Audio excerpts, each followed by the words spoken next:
site, Haider of My Go-To Doc and My Go-To Stack and the Phoenix Health Coaching Protocol.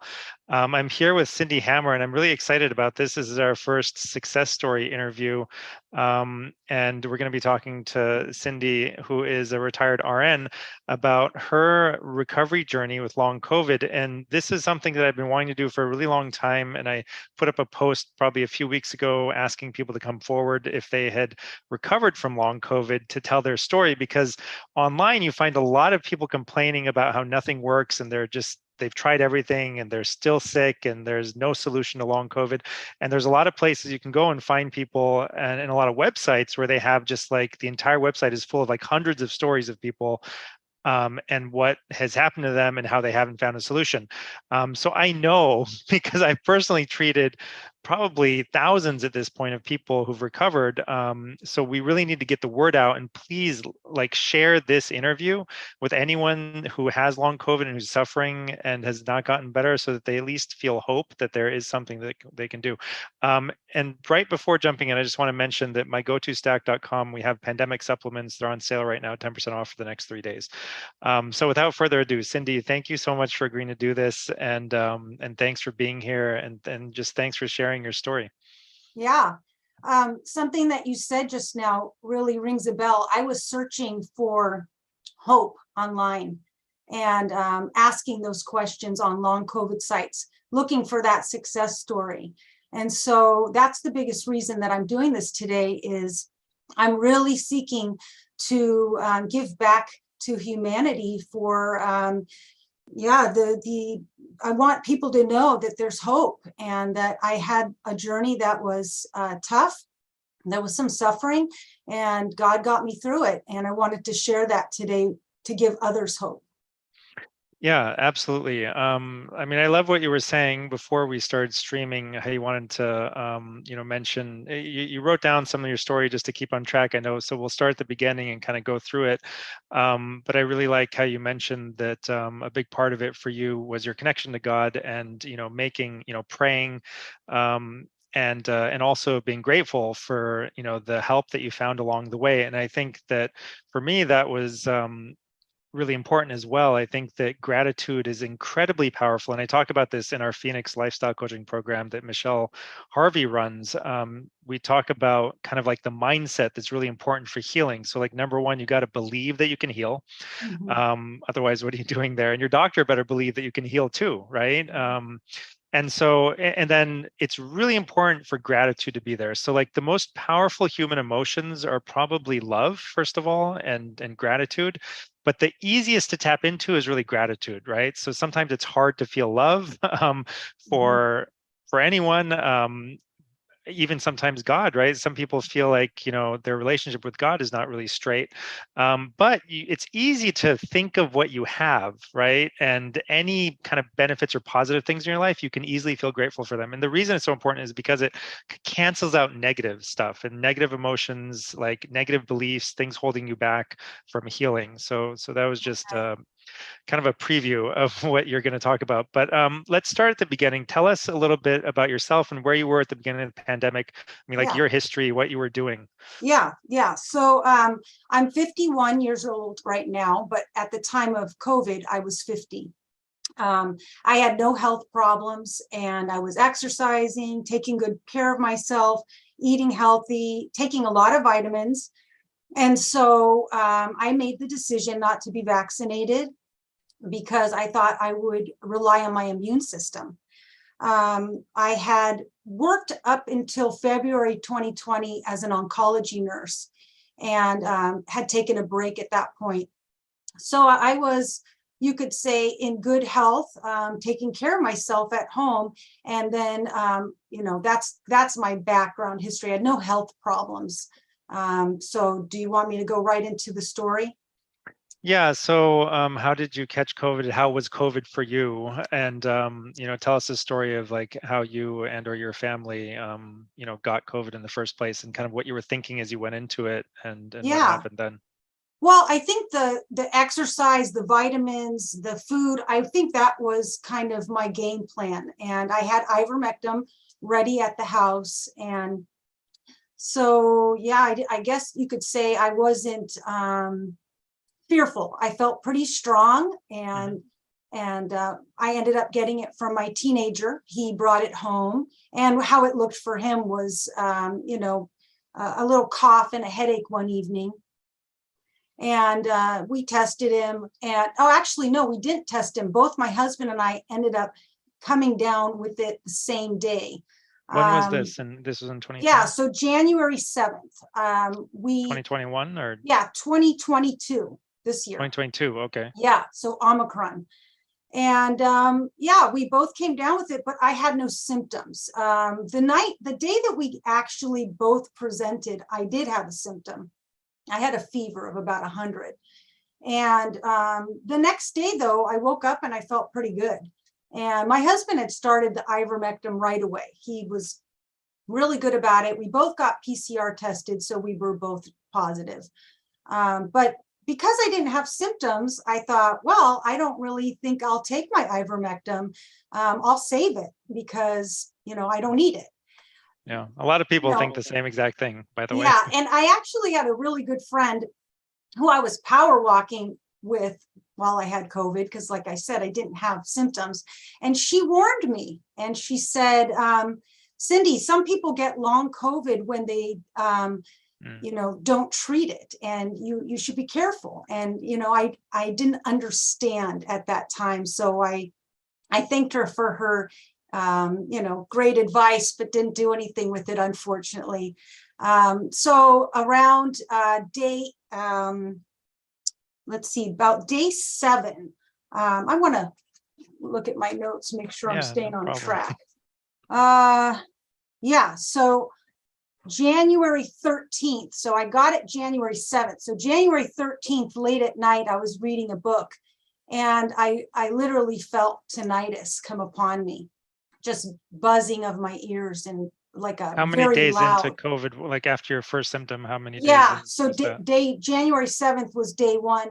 So day 7, late at night, generators in my ears. And I was panicked and thought, what's happening to my ears? I've never had this That's before. interesting, because I don't know if you've heard this, like the day 8 kind of worsening, like in the beginning, the first week, you have the viral replication phase, and then you have like the inflammatory phase around day 7, 8, in the second half. That's exactly, I was to the T. So when I heard my ears go kind of nuts, I panicked and started the ivermectin the next day on day 8. But by day 9, I woke up and I was lightheaded, dizziness, trigeminal nerve pain, type tinnitus.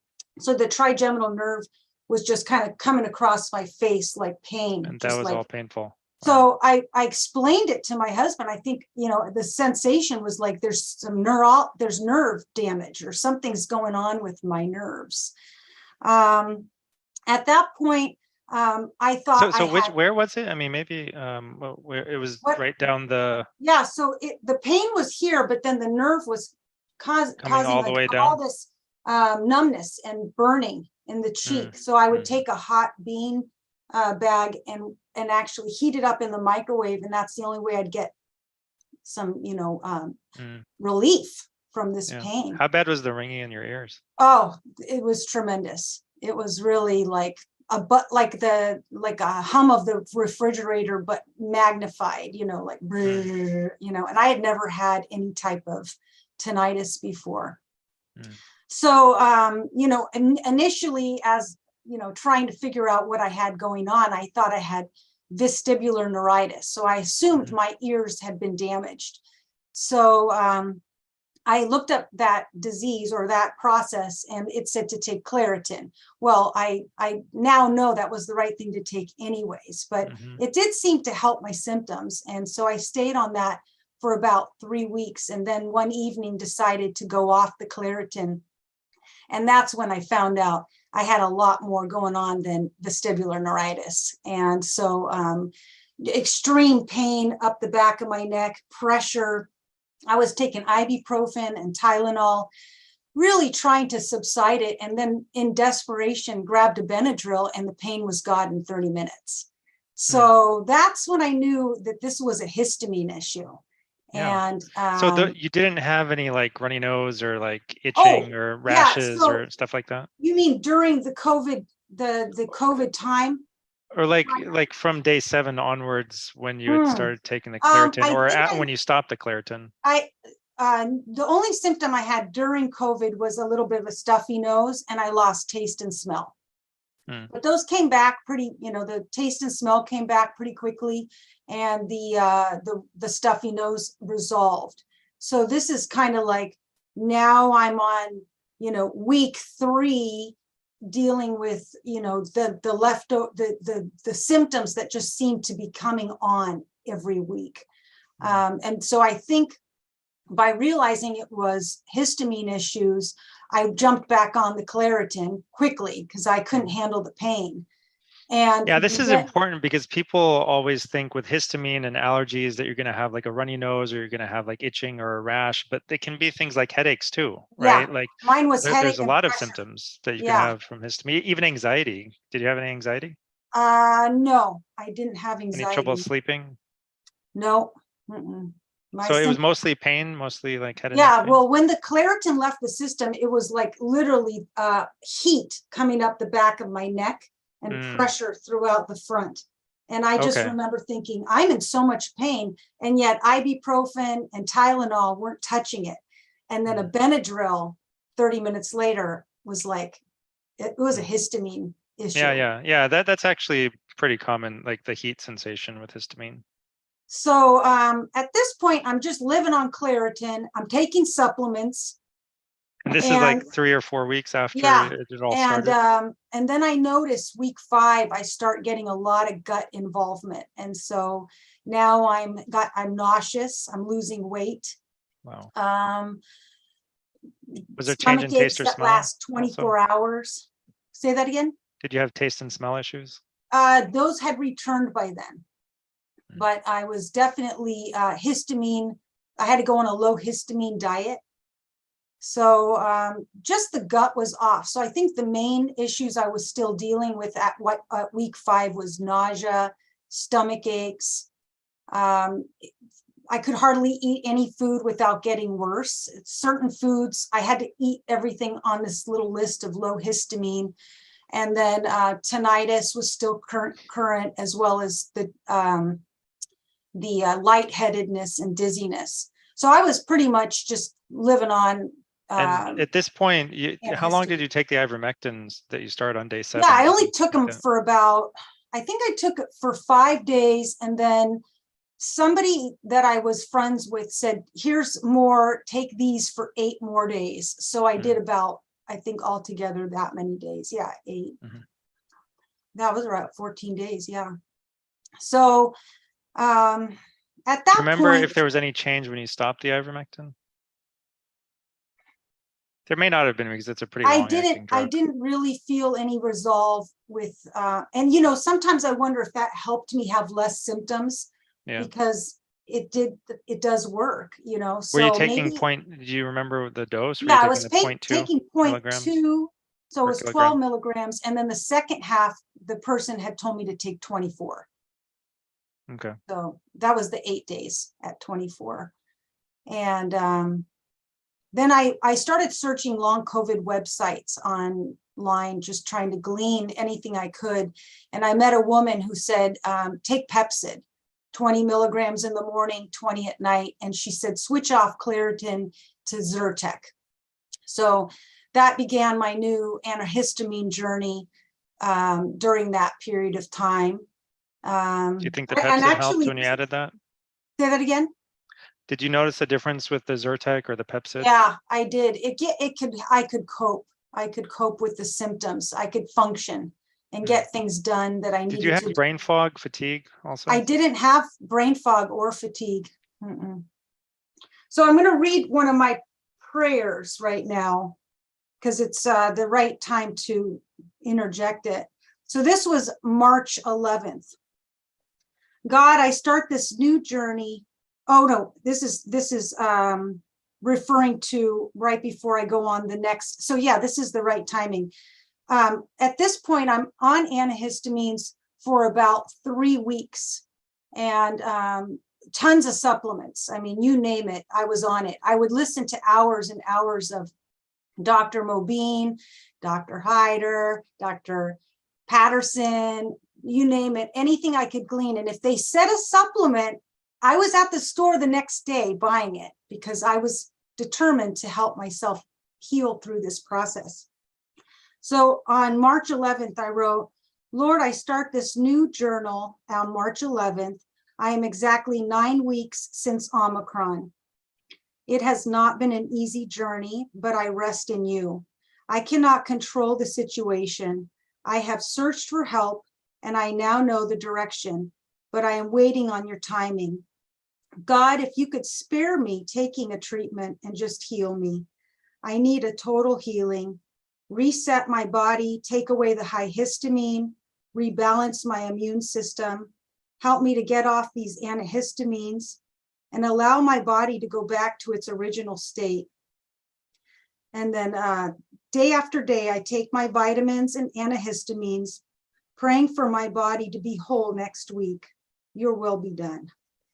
And that's the beginning before I found the next course. And so, yeah, so after that part of my life, I think March 28th, I connected with you on Push Health and began to start the next FLCCC protocol. So that was where I went from antihistamines. So I stopped the antihistamines on March 19th and to see where I was at. And that's when I realized I was still dealing with quite a bit of side effects. They were lessened. I was no longer in pain. So they were not as pronounced as at 3 weeks. But at 9 weeks, I could still feel I was off. And so I went to the front line and saw the protocol, was able to acquire my meds. And with the help of you, I was able to successfully go through my treatment. So tell us about your treatment. What did you use? Yeah, so as you know, they get updated all the time with new meds. But when I was taking it in March, I started March 26th. I started with the ivermectin, and I did that for 7 days. And then I did fluvoxamine and prednisone, omegas, and vitamin D. And that was kind of my first line therapies. And I stayed on that for about 2 weeks. The ivermectin, though, I only stayed on for 7 days, and then I switched it to the statin, and I stayed on the atorvastatin for 17 days total. I added naltrexone towards the end of my treatment. I wasn't able to acquire that as soon. Did you go straight to the 4.5 milligram dose with naltrexone, or did you start at a with naltrexone, I did what you told me. I did 1 milligram for 15, 2 milligrams for 15 days, 3 milligrams for 15 days, and then 4.5. And I think I did a total of 132 days of 4.5. And that was just, I just had it. So I just kept taking it. And I feel like it kind of helped me actually a lot. But before I started the naltrexone, which actually was towards the end of my treatment, I was already feeling improvement by 2 weeks. I had no longer needed to take the DAO before every meal. I wasn't taking my digestive enzymes before every meal. Things were healing in my gut and I could feel it. And then at 2 weeks, I remember writing you, and your team had mentioned if you're 80 to 90% better, go ahead and start to wean. And so slowly I just cut pills in half. And by April 25th, so I started March 26th, and by April 25th, I was off the meds other than naltrexone, and I was feeling 100%. And so that was really 100%. exciting. Wow. That is amazing. Okay. 99%. Because I do feel like the naltrexone continued to clean up anything residual. And and I had my first cup of coffee. And I mean, I hadn't, That's amazing. anytime I drank coffee prior to that, the room would get more light. I would get lightheaded. And so there was so many things I had to eliminate, and I was bringing them the back ringing in. also went away. At what point did that Yeah, go so away? the ringing is the only lasting low grade item still left. Like, I can't hear it when I'm living life, but late at night alone in my room, if I focus on it, I can find it. So it it's used to be very really low grade. bad, right? And so like Oh, how much did it improve? I have to look for it now. I have to lay there and feel like, is it there? And because, you know, when you've had it for so long, there is a part of you that goes to bed and says, is it there? You know, and I So I only mean, it's hear it so low that sometimes. you barely even Yeah. notice it. Oh, I don't hear it at all right now during the Right. day. Yeah. So, yeah, so that was huge. And then May 9th was the first time I ever worked out. And that was huge, because before that, I could never exercise. I always got worse with my histamines. And so it was really exciting to go back to the gym and to just have motion again. And then June 27th, I got COVID again.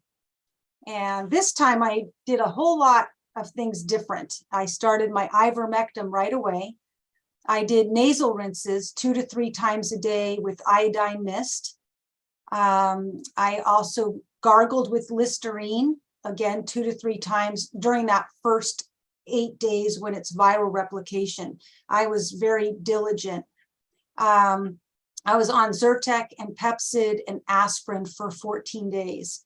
And at the end of 14 days, I went off everything and I did not have any long COVID symptoms.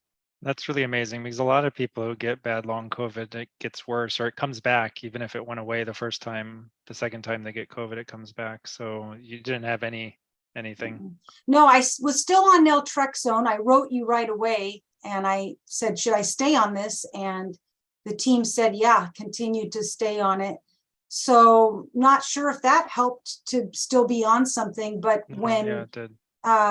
now, you know, when I finished that long COVID, I still continued to stay on it till August. So if you think about it, you know, from June to August, I still had 2 more months of treating with naltrexone. So I do believe that continued to help me. And when I went off naltrexone, I didn't even know it. You know, there's really no sense of being on it or off it for me anyways.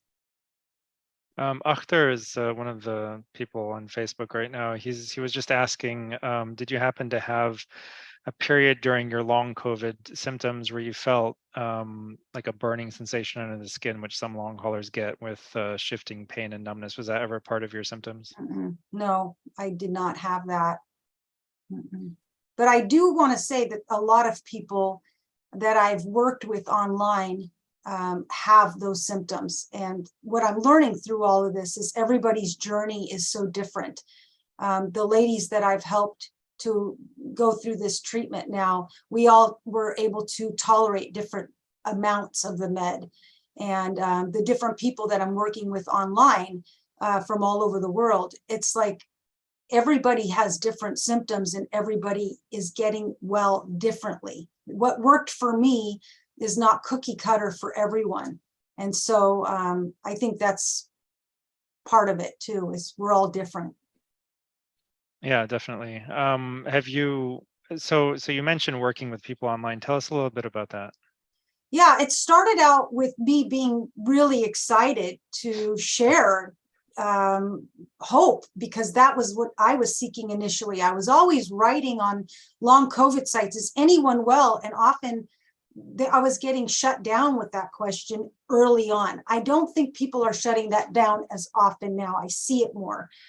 But when I was starting to feel change and that the inflammation was leaving my body, I wanted to let the whole world know. So I would write, you know, about FLCCC, and boom, that would get just immediately closed off. Was this on Facebook, you mean? Yeah, on different Facebook long COVID groups. But over time, I learned how to write it differently. And then I would ask people to private message me if they had questions, because I really wanted to send them the protocol, and I couldn't do that online in a public forum. And so I started getting, I would say 2 to 3 different people from all over the world writing to me saying, tell me what you did, what protocol. And that's when I really started telling them a lot about you, telling them about how you're helping others, and then just giving the protocol as often as I could, especially to people who were out of country, so that they could try to acquire their own medications and supplements to help themselves. But yeah, it became quite a ministry. How many people do you think you've been in touch with I should have probably counted them, but I would say at least 50 online through private messenger, and then 3 local friends that I got to see get well. And that was exciting too. Wow. Tell us about your friends locally. What was their experience, Yeah, if you're so able to? yeah, each one of them had all 3 of them had the brain fog and the fatigue. And one I had met in a women's church group, and she and I both got Omicron in January. So we were talking quite a bit. We were supporting each other through this journey. And every time I could find anything out, I was telling her. And so I had shared with her what I was doing. And she said, I really want to do this. I want to do what you're doing. And what I noticed with her is the Pepsid and Zyrtec wasn't helping the brain fog. And so she wasn't getting the resolution that I would get. I would get breaks, it would simmer down my lightheadedness. But for her, it didn't seem to do that. It never let up, and she was sleeping a lot of the day. And so we got the meds, and she got going on it. And after she finished, after a month, she said that it's really incredible. She actually initially was concerned that it wasn't gone. So she tried the nicotine, because I had read about the nicotine. And so she was doing that for a bit. And then I contacted her about 2-3 weeks after that month, and she said it had finally resolved. And she said she was stronger than she felt before, and high energy and no brain fog. And now I see her every Sunday. So it's really encouraging to see that it's true. She's doing wonderful. And she also used basically ivermectin and she did the ivermectin, she did fluvoxamine, prednisone. She could not get the naltrexone, and I don't actually think she did anything else. I think, and she did the omegas and the high vitamin D. Yeah. So that was her. And then the other gal that I worked with, she got COVID 2020. So she had the variant that was like right out the gate. And when I met her, she was very tired and she had brain fog. She could not take the fluvoxamine at the dose I was taking. She had to take a lower dose. She was very sensitive to prednisone as well, so she did very low doses. And yet at the end of the month, she did get resolution. She did ivermectin as well. And so she's actually pretty remarkable. She's still sensitive to histamines, but she said she always was. So my understanding with COVID is it takes your existing issues that you had and blows them out of proportion. So I would say she's back to her baseline. She's just a very careful person with her eating. What about the third friend? Yeah, the third friend was actually a brain fog, fatigue as well. She kind of led the way, you could say, for me, but then later on we came roundabout, and I'll tell you why. She did FLCCC before me, and she did it when the protocol was even more aggressive, way back in the beginning when the prednisones were higher and then there was a taper. So she did it last December and got full resolution, and then got Omicron or got COVID 2 more times after. And some of the symptoms like the burning and tingling started to come into play. And now she's doing intermittent fasting, and that's going away. So she didn't have to go back on the treatment, but she's actually getting healing through doing some intermittent fasting with exercise. So she's more of like, she came before me, but then now with information that I'm learning now, we're sharing all the time. And that's how it is you bond with everybody that has similar experiences, and you want to keep sharing and helping each other. Have you come across people locally or in your family or friends who you try to help and they're kind of closed to the suggestions? They're not interested in anything you have to Yeah. tell them? Well, everyone's open to Zyrtec and Pepsid for some reason. That seems like nobody minds that one. Mm. I think, with ivermectin, it's I'm always looking at, first of all, I just want to say, I love people. And so I never want relationships to be severed because of differences of opinion. Sure. And so with my friends who are vaccinated, I don't want division. I want love. So I'm supportive for whatever I can to do to help them. So when they get sick, I'm just as quick to want to offer the Zyrtec and Pepsid to them to protect them and the supplements. And so I guess you could say I have people who hear what I'm saying that I feel that are open, and some take the information and some sit on it to think about it.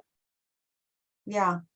Have you come across people in your life or online who are vaccine injured, who recovered? Yes, I have. And that is when I usually direct them to the FLCC's vaccine injury protocol. So I'll give them that. I feel like that one I'm not as familiar with, just because when you go through something, you get really more knowledgeable on what you dealt with. And that one I don't understand as well, but it's similar. Right. Yeah, it is very similar. I mean, the spike protein is probably the biggest issue for the vaccine injured and for the COVID long haulers. Mhm. So, I mean, what we do nowadays is we just combine both protocols and give everyone just kind of a combination protocol. We don't make a distinction really between the two. I can't really get anyone to explain to me why there are two, first of all. Yeah. So I've asked, Dr. Mubin, I've asked Pierre Corey, and no one seems to really be able to give me a good answer why they have two separate ones. But yeah, I think that just to cover all your bases, because especially, the last time I spoke with Dr. Mubin for the summit, I asked him, like, a lot of people who think they're just vaccine injured, they may actually have long COVID, or they have both, right? Because a lot of people got COVID and they didn't have symptoms. And I mean, how do you know, right, that it's Yeah. not long COVID and a vaccine, Yeah. or just long COVID and not a vaccine? So anyway, especially if you're vaccine injured, I would just combine both protocols and not like leave anything out. But Well, also, if you have COVID, long COVID, and you never got vaccinated, I mean, the protocol that they're using for the vaccine injured, it's essentially dealing with the spike protein, which is the same problem that people who have COVID have. So one of the things I initially thought after I got injured is maybe this happened to me because I wasn't vaccinated. mhm. But over time, I've just met so many people that are vaccinated that are dealing with this. And so, yeah, long COVID is random. You don't know why certain people get it and certain people don't. But when I had COVID, I could hardly find anyone initially that had it with me. So that's why those long COVID websites were so huge, to have that support and understanding. And then what I thought was really interesting is the more I was open, the more I found out people were suffering. So recently I was on the phone with a good friend and just visiting, and, how are you doing? Oh, great. And then I said, yeah, I suffered with long COVID for 4 months. And she immediately opened up, yeah, I've been suffering with long COVID for a year. And then it was like, prior to that, it was, how are you? Great. But I find if I'm open about my journey, often they will know someone, or they have a story of their own. And a lot of people are living with pain, and they are saying to me, I just feel like, after I got COVID, I just feel like I'm aging, or Hmm. I guess it's Yeah. just old age, but now Yeah. all Yeah. my joints hurt. And I'm like, well, actually, that's a long COVID symptom, but Hmm. they assume that maybe they just are getting older, but they're like 30 or 40 or 50 and with arthritis pains. And I say, try Pepsid and Zyrtec and see if it helps. And then they come back and say, yeah, my pain's gone. So it is inflammation. Yeah, this is so common. I mean, people just write it off. And part of one of the biggest problems is that when they go to their doctor and they run all these tests and they find nothing wrong, and Right. sometimes they even tell them you have no inflammation because they drew like a CRP and an ESR and a white count and a D-dimer and like all the common tests like come back normal sometimes, Mhm. oftentimes, most of the time.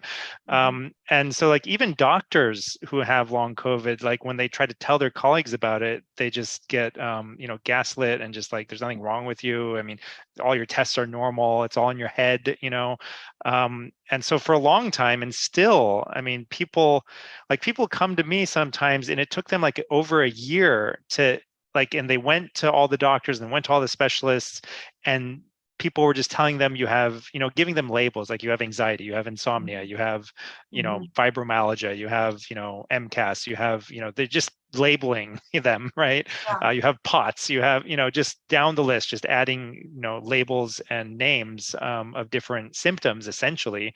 And then, and the patients themselves have no idea, either they got vaccinated or they had COVID, and like they don't even know that long COVID or vaccine injury is a thing, right? And it Yeah. takes them a really long time, and finally the light bulb goes off and they're like, could it have been the vaccine or could it have been COVID? And then they've like, when you ask the right question online, for example, then you get the right answer. Like if you don't know what to ask, you can't find the answer, right? Yeah.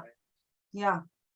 So Yeah. have you noticed that like the conversation is easier nowadays on social media or online with Yeah. people? Is it becoming more acceptable? Yeah, I feel like I see the questions that I asked early on that got shut down. I see people asking that. Like one of my questions that got shut down early on was, is anyone able to get off these antihistamines? And Hmm. you would think that's such a non-big deal question, Yeah. but right away I got a note that said, don't ask questions like that on this forum. I That's don't weird, huh? understand why that Yeah. seems so taboo, but now I don't see that as much. I think there's a little bit more freedom. The one group that I'm no longer on because they closed me off from it, I don't know if they've changed, but the group, I'm on a couple of groups, and they seem much more open for me writing my success story, as well as just being able to answer when people write, is anyone well? People write like that, and I say, I'm actually doing well. I did this protocol. Please contact me. And out of that, then I get a lot of people contacting me because I always write it. If anybody has any questions, please contact me. I want people to know they can talk to someone because that's what I was seeking. Mm. Yeah, I was realizing lately, we all have kind of our own kind of like narrow focus in our lives. So like lately, my wife has been getting into like researching alternatives to like the regular kind of dental system, and she came across this thing called mewing. John Mew is a dentist in England who um, tells people not to like remove their teeth and like get regular braces and stuff, instead to try to like create room in your mouth for the teeth as they're coming in. And so anyway, like every specialty has these kind of like mavericks who are trying to like overturn the current system and like give people alternatives that they consider to be better. And so like I see it in COVID, but like I think it's really like every specialization, right, in like across every like industry. They're like, unfortunately, like these people like John Mew in England, like he's lost his license, and like there's like this orthodoxy that attacks people with new ideas who are trying to revolutionize things, or bring people a better solution to something, right, that overturns the old ideas. And so we're seeing it in COVID, but really I would encourage people to look for kind of the same thing. If you have like a gynecological problem, or if you have a heart problem, or if you have a lung problem, right, like whatever the issue is, Mhm. um, the prevailing orthodoxy is probably getting a lot wrong, right? Mhm, And there's mhm. probably healing available if you can just find it.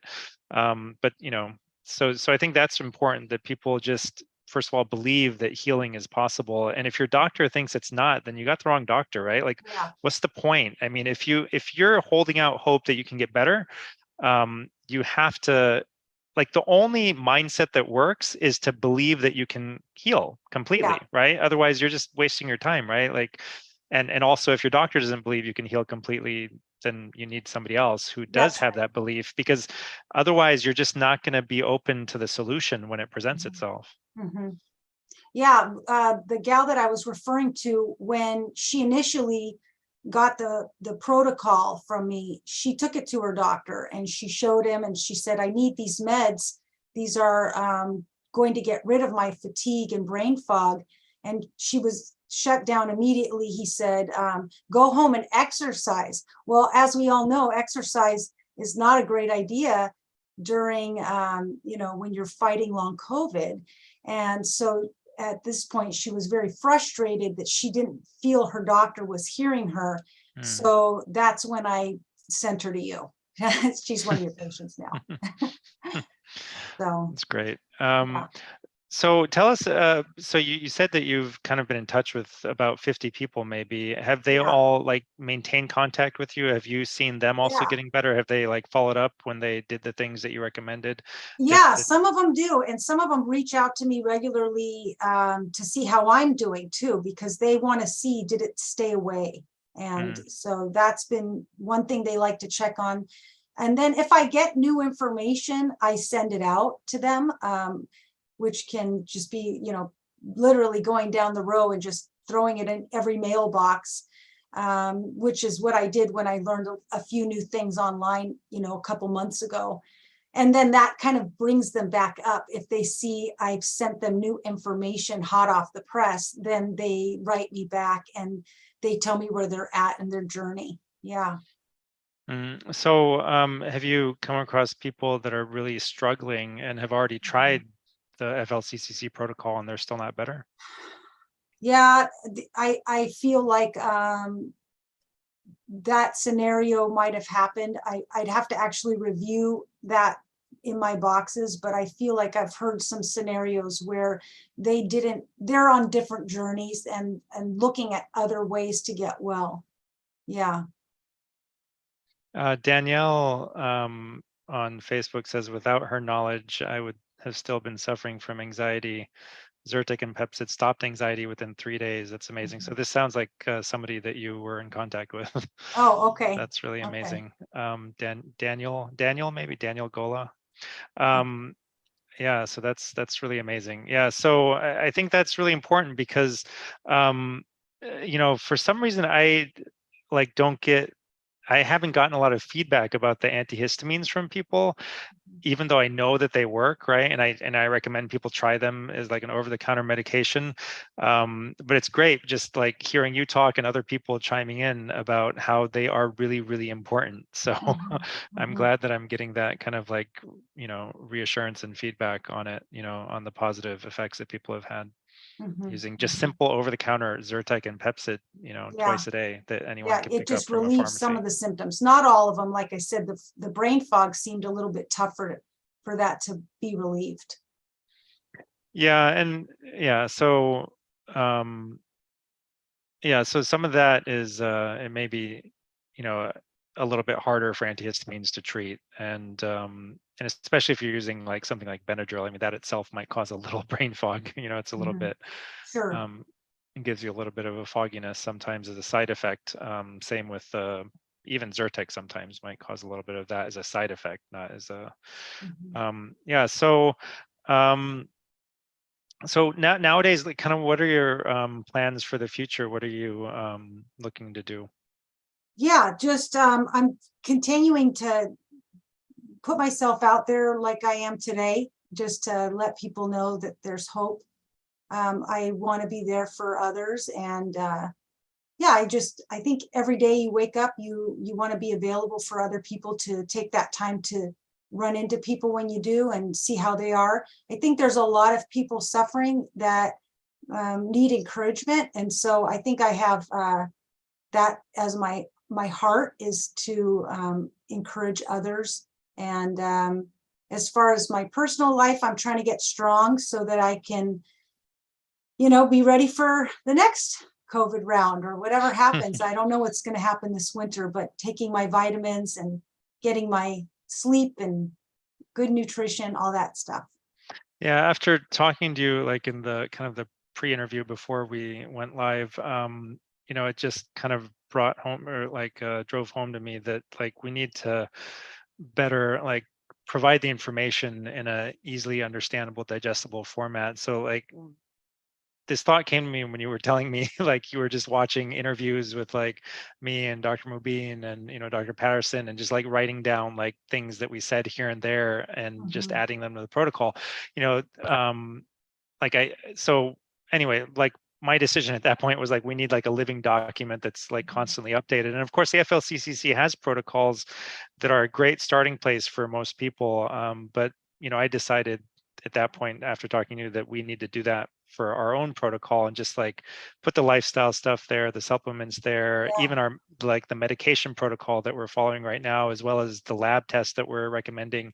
And so tomorrow, actually, I'm going to be having a live stream where I just kind of go through kind of the current thinking, like in my practice at mygotodoc.com, and just like the entire thing. And then Yeah. we'll put up the like as a document, like here, if you want to see what we're doing with patients, here you go, here it is. So it's all in one place, and then just try to make sure it stays updated. So if people are following the FLCCC specifically, then you got to either say, like, I think I've signed up for their updates, but I don't always catch them right. So you just have to drop by their website and check because they're constantly adding things and updating it, right? Like very recently they added methylene blue as a mitochondrial energy optimizer and anti-inflammatory, and helps with mitochondrial autophagy, and is really helpful for a lot of people with brain fog and fatigue.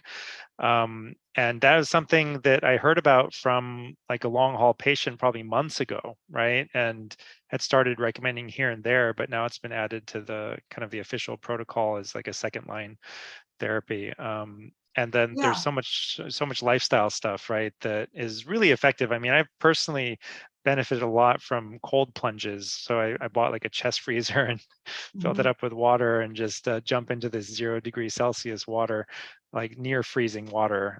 I tried that a few times, just with the shower.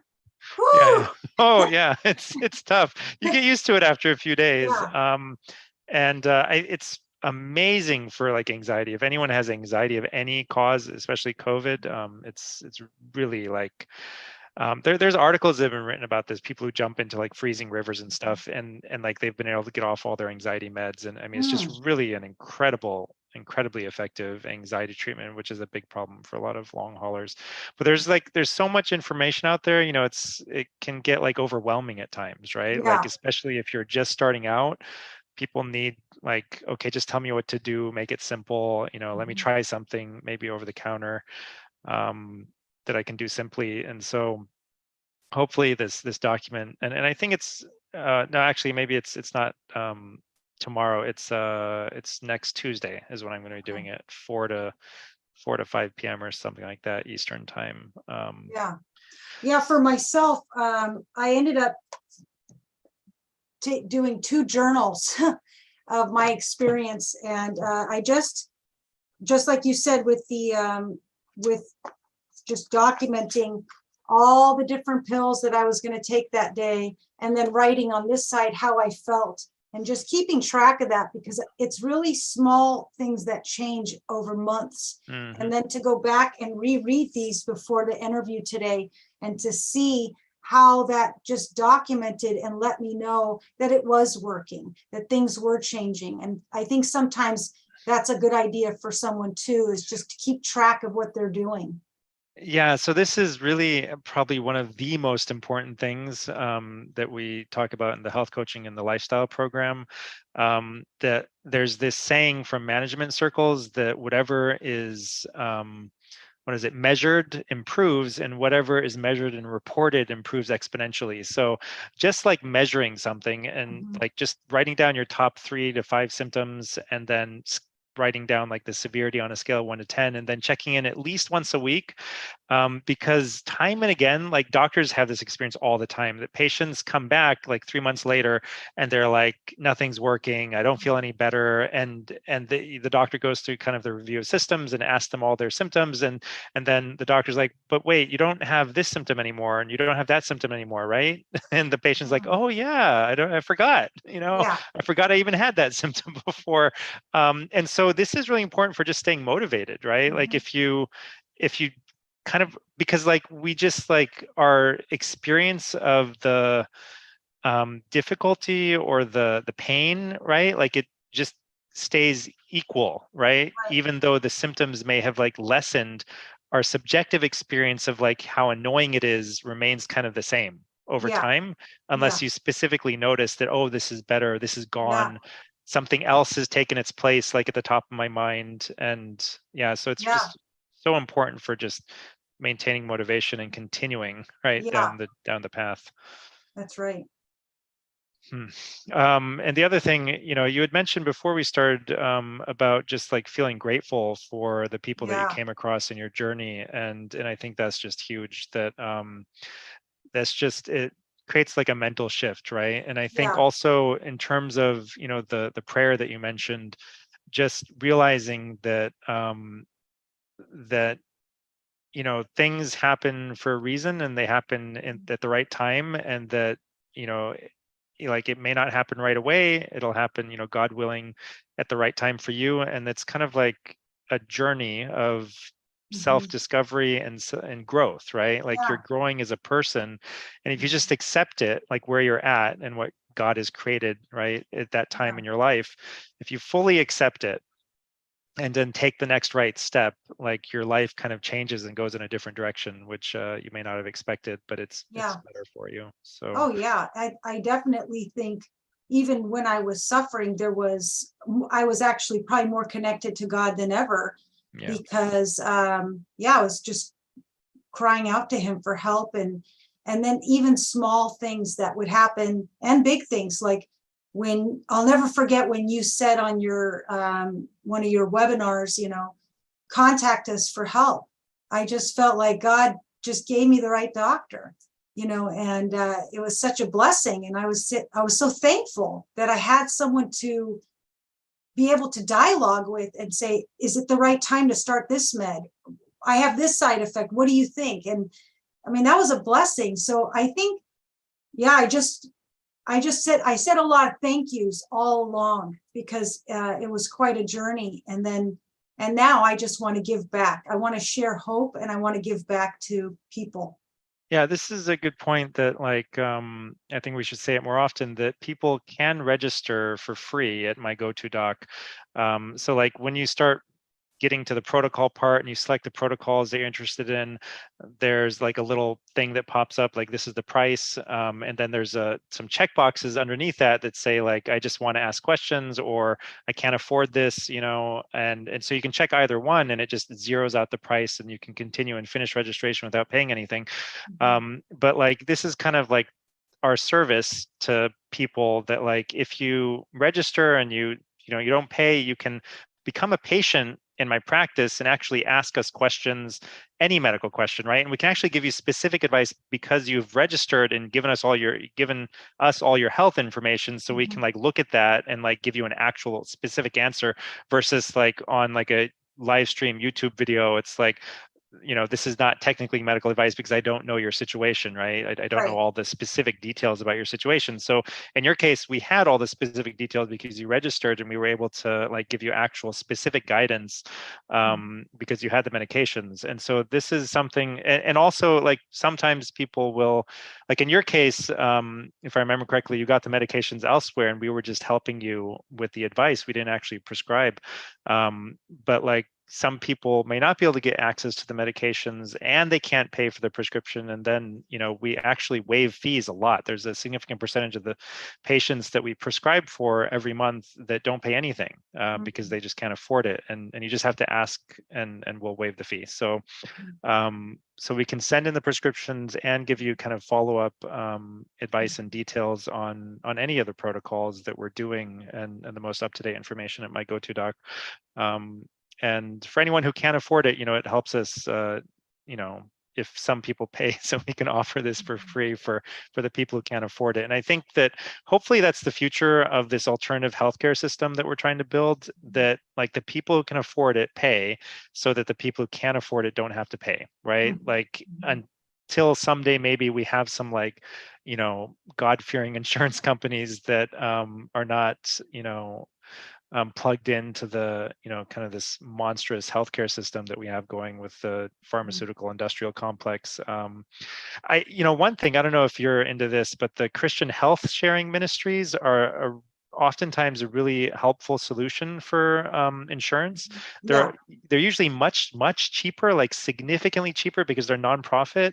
They're not trying to make a buck off of you. They're just trying to like help people, you know, cover their insurance costs. And so they're like an alternative insurance. And one of my patients recently got reimbursed even for ivermectin. Like the health share Wow. ministry is fine with ivermectin. And so they're called health share ministries. And it's kind of like, you know, Yeah. everyone pays in a certain amount of money, and then whoever needs help that month gets paid out from the kind of like the big pot.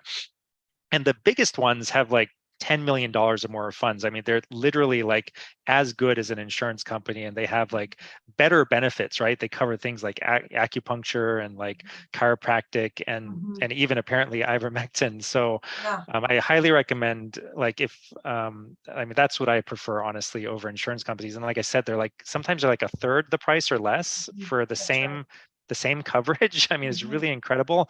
If you can, you know, if you're buying your own health insurance, or you have the option of using money to spend it on a health insurance provider, I highly recommend going through those Yeah. Christian health share ministries. And you don't have to be Christian actually to qualify for them. They just ask you to kind of like maintain a healthy lifestyle, don't smoke, don't drink too much, stuff like that, so that you're not kind of abusing the, so it's kind of like, okay, we're all going to try to be somewhat healthy, so that we don't use up a lot of, you know, money from other people for things that are preventable, right? That's Easily right. preventable illnesses over the long term.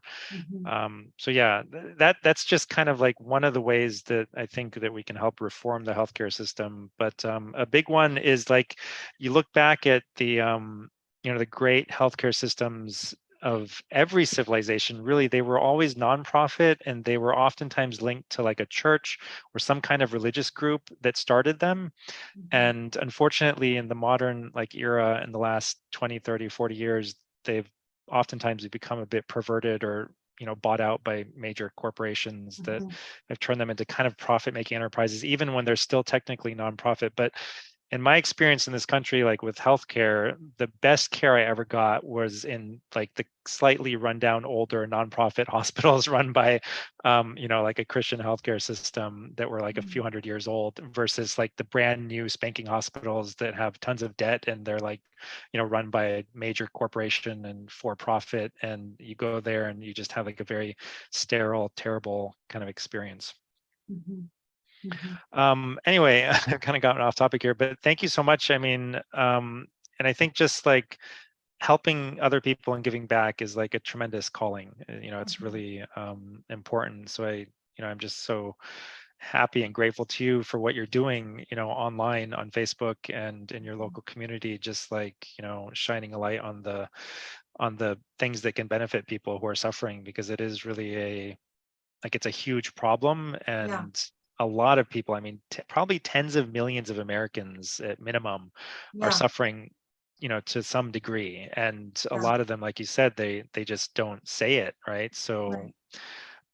anyway, I highly recommend, again, anyone who's listening who has recovered to any extent, just share your story in the group, the long haul reset group on COVID, or Mhm. wherever, right? Just share it with other people. Like Cindy's saying, just tell other people what you've been through, Mhm. and so that other people can feel comfortable sharing what they're going through, instead of just like, yeah, I'm fine, you're fine. How are you doing? I'm fine. You know? Yeah. Yeah. Yeah. Be Yeah. real, and then they'll be real too. Yeah. Yeah, exactly. Um, yeah, I can't believe you're like 51. I mean, you got to tell us your secret. You're I don't know. Just exercise and eating healthy. Thank you. yeah, that's good. And All right. coloring my hair. Yeah, I gotta get rid of this gray hair. Yeah, make myself look 10 years younger. All right, it was really a pleasure, and thank you, and stay involved, Yeah, thank and you. Yeah, keep thank in you for touch. letting me And share. Thank you for being there for me in my journey. And yeah, just it was huge. So I can't say thank you enough. And thank absolutely, God yeah, too. yeah, Yeah. absolutely. Yeah, I think that it's always important to thank God, and um, just having that gratitude is so powerful. And the latest thing I've learned is that this kind of like idea of manifesting, it's closely linked, I think, to prayer, where if you are sick or something, imagine yourself perfectly well and then feel grateful for it, right? It's Mhm. kind of like you're making a prayer, like, please give me that, right? Yeah. And like, please make me well. And just Yeah. the like, imagine it in clear detail, like you being perfectly healthy, what you would be doing if you were Yeah. healthy, differently, perhaps, that something you can't do now.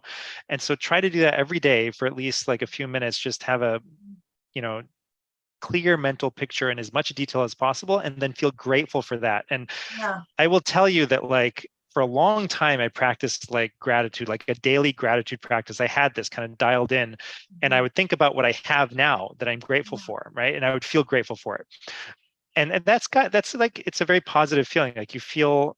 But like when you imagine something that you want and then you feel Mhm. grateful for it, like it Yeah. brings a smile to your face. It's like a Yes, it does. really, really positive Mhm. sensation that's totally different from like just being grateful for what you already have. So I highly recommend it. It feels like it just pulls that from the future into the present, right? Like Yes, it it does. it it drives the change that needs to happen in your life to bring Yeah. that into existence. Yeah. So it's really, really profound. Yeah. And I hope people who don't do that give it a try.